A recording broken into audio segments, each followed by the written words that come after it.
After the introduction of hydrogen-powered vehicles, Toyota is about to drop another bombshell on the vehicle industry. If you thought hydrogen-powered vehicles were the future, think again. Toyota is about to introduce a water-powered vehicle engine innovation. Toyota is working on an engine that is not powered by gasoline or hydrogen, but by water.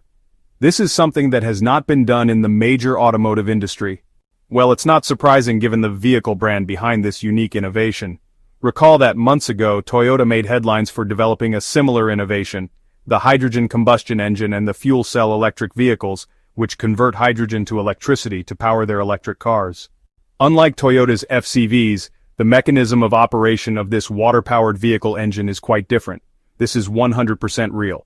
Join me in this video as we explore this and what it could mean for the automotive industry. Make sure you subscribe to our YouTube channel for more videos.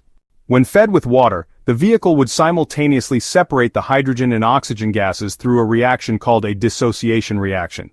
This happens at a fast rate, especially as the electrodes release voltage. At this point, the engine now operates as a CNG-powered vehicle. Just like in the manufacture of a CNG-powered vehicle, attention is paid to ensuring that the piston and cylinder are armored to prevent explosion due to hydrogen volatility. As you can guess, water-powered vehicles would result in a lot of benefits for the ecosystem and the economies of countries that adopt them. Climate change is one of the most pressing issues of our time, and transportation is a significant contributor to greenhouse gas emissions. To put it into perspective, the transportation sector alone accounts for about 27% of total U.S. greenhouse gas emissions.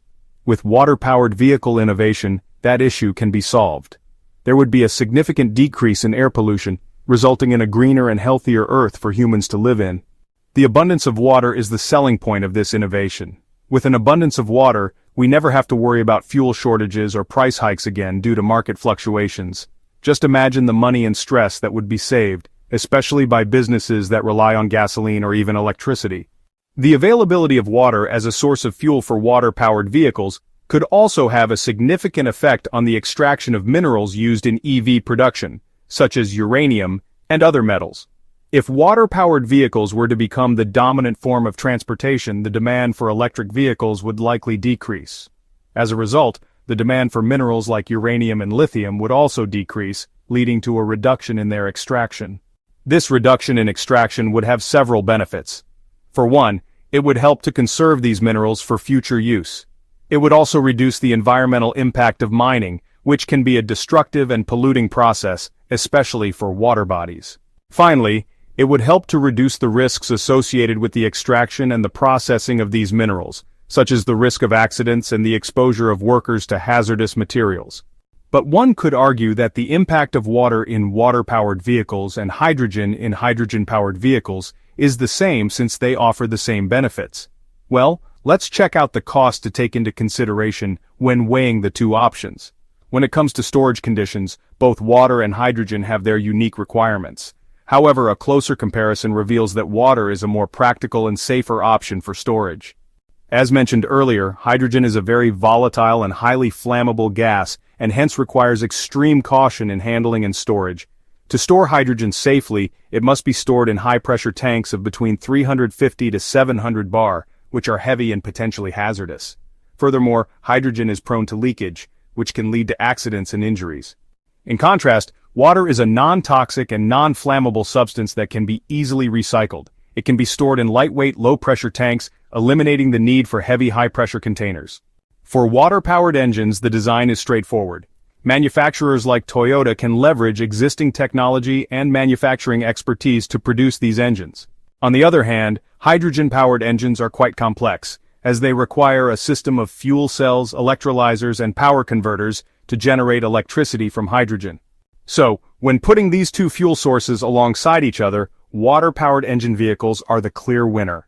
Since we've seen that water-powered vehicles are the cleanest and safest form of fuel for vehicles, the question then pops, why has water as a fuel for vehicles not been explored?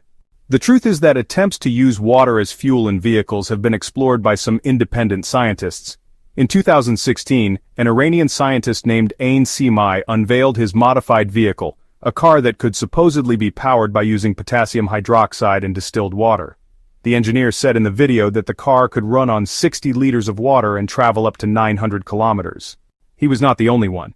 This next person's innovation was among the first news of water-powered vehicles that ever existed. His name was Stanley Allen Meyer. Stanley Meyer was one of the first to invest in a water-powered vehicle. The news of this development was met with bitterness by the big oil companies. After several fights alongside his brother against opposers, Stanley Meyer's death remains a controversy to this day. While official autopsy reports revealed that he died of a cerebral aneurysm, Stanley Meyer's brother claimed he died due to poisoning from some businessmen who disguised as interested investors.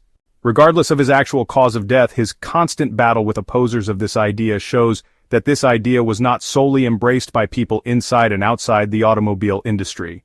Just like every other innovation in the vehicle industry, the water-powered vehicle has its challenges that would need to be overcome. One of the challenges facing the adoption of water-powered vehicles is the lack of scientific validation. So far, there have been many experimental works on the topic of water-powered vehicles. However, these works failed to provide real and conclusive evidence of the effectiveness of these vehicles. As a result, the development of these water-powered vehicles has been hindered, making their adoption slimmer by the day. Another big challenge Toyota would have to face if this innovation pulls through is stiff opposition from other stakeholders. Top stakeholders and representatives from oil companies, gasoline-powered vehicle manufacturers, and EV manufacturers could pose a big threat to this innovation. One reason is that it could result in the loss of significant revenue and market share for these brands. A big tussle that could last for years would likely arise. Is Toyota ready for all of this? No one can deny the fact that water-powered vehicles would be a game-changer in the vehicle industry. Even the thought of it would excite you already. However, before it is officially introduced, Toyota would have to be ready for the episodes of events to come. Would you be there when it happens? Subscribe to our YouTube channel and turn on notifications to stay